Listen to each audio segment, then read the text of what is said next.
ಎಲ್ರಿಗೂ ನಮಸ್ತೆ. Welcome back to Dhruti logs Kannada.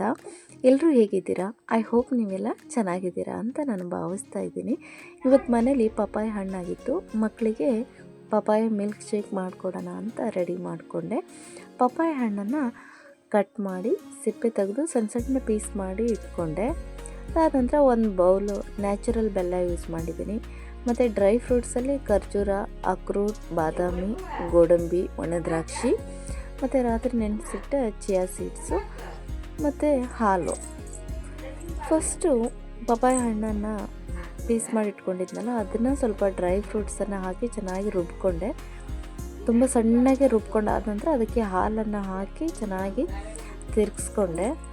ಇಲ್ಲಿ ಸಕ್ಕರೆ ಬದಲಿಗೆ ನಾನು ಬೆಲ್ಲ ಹಾಕಿರೋದ್ರಿಂದ ಪಪಾಯ ಮಿಲ್ಕ್ ಶೇಕ್ ಒಂಥರ ಚಾಕ್ಲೇಟ್ ಕಲರ್ ಬಂದುಬಿಟ್ಟಿತ್ತು. ಆ್ಯಕ್ಚುಲಿ ನಾನು ಮಿಲ್ಕ್ ಶೇಕ್ ಮಾಡ್ತಾಯಿರೋದು ಫಸ್ಟ್ ಟೈಮು. ಇಷ್ಟು ಚೆನ್ನಾಗಿ ಬರುತ್ತೆ ಅಂತ ನಾನು ಅಂದ್ಕೊಂಡೇ ಇರಲಿಲ್ಲ. ತುಂಬ ಅಂದರೆ ತುಂಬ ಚೆನ್ನಾಗಿ ಬಂದಿತ್ತು.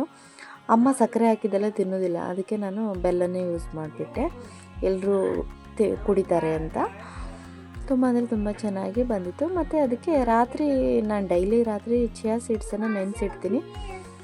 ಇದಕ್ಕೆ ನಾನು ಆ್ಯಡ್ ಮಾಡಿದೆ. ಚಿಯಾ ಸೀಡ್ಸನ್ನು ಎಲ್ಲರೂ ತೊಗೊಂಡು ಹೆಲ್ತಿ ಒಳ್ಳೆಯದೇ ಅಲ್ವಾ, ಅದಕ್ಕೆ ಚಿಯಾ ಸೀಡ್ಸನ್ನು ಆ್ಯಡ್ ಮಾಡಿದೆ.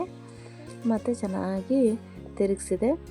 ಮತ್ತು ಹಾಲೊಂದು ಸ್ವಲ್ಪ ಹಾಕೋಣ ಅಂತ ಅನ್ನಿಸ್ತು. ಸ್ವಲ್ಪ ಹಾಲನ್ನು ಹಾಕಿ ಮತ್ತು ಚೆನ್ನಾಗಿ ತಿರುಗಿಸಿದೆ. ಸಿರಿ ಅಂತೂ ಸ್ಟಾರ್ಟಿಂಗ್ ಟು ಎಂಡ್ ನನ್ನ ಜೊತೆನೇ ಇದ್ಲು. ಪಾಪ ಯಾವಾಗ ಆಗುತ್ತೆ ಮಿಲ್ಕ್ ಶೇಕ್ ಅಂತ ಕಾಯ್ತಾನೆ ಇದ್ಲು. ವೈಭವ್ಗೆ ಅಷ್ಟು ಇಷ್ಟ ಆಗಲಿಲ್ಲ ಅನಿಸುತ್ತೆ. ಸಿರಿ ಮತ್ತು ಚೆನ್ನಾಗಿ ಕುಡಿದ್ಲು.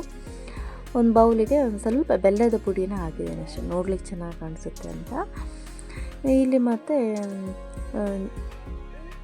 ಮಿಲ್ಕ್ ಶೇಕನ್ನು ಹಾಕಿ ಮತ್ತು ಡ್ರೈ ಫ್ರೂಟ್ಸನ್ನು ಮೇಲ್ಗಡೆ ಆ್ಯಡ್ ಮಾಡಿ ಇಲ್ಲಿ ವೈಟ್ ಕ್ರೀಮ್ ನಾನೇ ರೆಡಿ ಮಾಡಿಕೊಂಡೆ. ಗೋಡಂಬಿ ಮತ್ತು ಹಾಲಿನ ಕೆನೆನ ಮಿಕ್ಸಿಲಿ ರುಬ್ಬಿದರೆ ಈ ಥರ ವೈಟ್ ಕ್ರೀಮ್ ರೆಡಿ ಆಗಿಬಿಡುತ್ತೆ.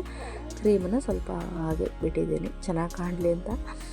ತುಂಬ ಅಂದರೆ ತುಂಬ ಚೆನ್ನಾಗಿ ಬಂದಿತ್ತು. ಸಿರಿಗೂ ತುಂಬ ಅಂದರೆ ತುಂಬ ಇಷ್ಟ ಆಯಿತು.